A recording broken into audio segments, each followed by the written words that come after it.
Hello, everyone. My name is Jon Rozeenbeek. I'm a postdoctoral researcher at the University of Cambridge at the Department of Psychology. And I'm here to talk to you about bad news and go viral, our submissions for Games of Change.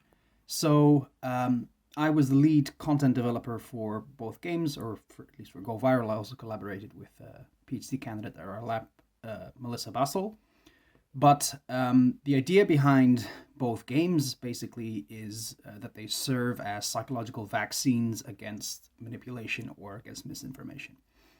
So, by putting you in the shoes of a fake news creator, of the bad guy, so to speak, you learn how common manipulation techniques work, such as trolling, using emotional language, spreading conspiracy theories, and so on, in a fun and interactive manner.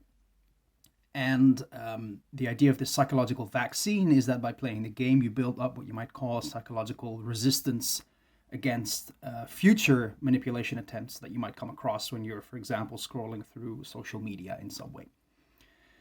So my job as a researcher is to also test if these games are effective.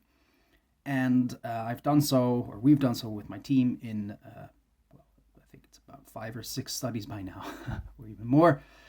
Where we let people play the game, and a control group plays a different game, for example, Tetris, and then we show people headlines or social media posts and ask them, could you please rate how reliable you find this headline or this post on a scale from 1 to 7? And then what we measure is whether there's a difference between the control group and the treatment group who plays bad news or Go Viral or another game, in terms of like the perceived reliability of misinformation.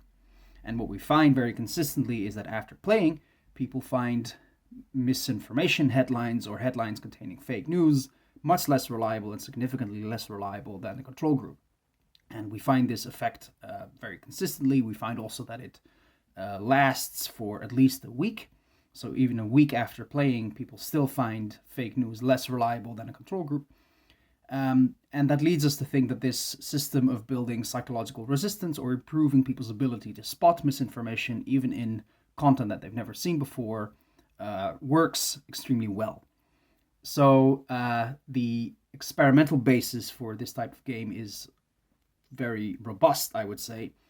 But also, we get feedback from people that they actually like playing as the bad guy and that actually makes it a lot more fun.